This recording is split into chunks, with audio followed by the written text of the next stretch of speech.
पसीना छुड़ाने वाली खबर, इस बार 10 साल में सबसे कम बारिश। जुलाई में भी चलेगी लू। आमतौर पर 1 जून तक भारत में मानसून आ जाता था, लेकिन इस बार मानसून में भी देरी हो रही है। मौसम विभाग की माने तो अगले 1 हफ्ते में मानसून केरल पहुंचेगा। पूरे देश में सक्रिय होते होते महीना भर से ज्यादा समय लगेगा। इन दिनों सुबह नींद खुलते ही चिलचिलाती धूप के दर्शन होते हैं। जैसे जैसे दिन चढ़ता है, पारा भी बढ़ते जाता है। शाम होते होते तापमान चरम पर रहता है, जिसकी धमक देर रात तक महसूस होती है। मई खत्म होने को है, लेकिन सूरज की तपिश घटने का नाम नहीं ले रही है।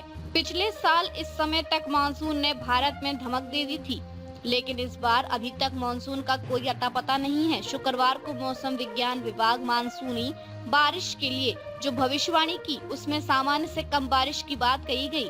जून जुलाई में भी हीट वेव की चेतावनी दी गई है।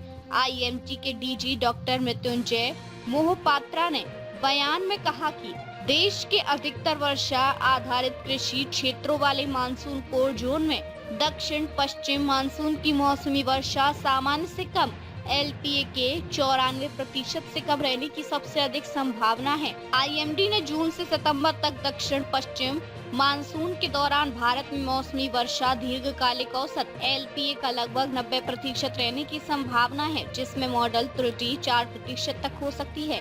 देश में कुल मौसमी वर्षा का दीर्घकालिक औसत 1971 से 220 के आंकड़ों के आधार पर 87 सेंटीमीटर है।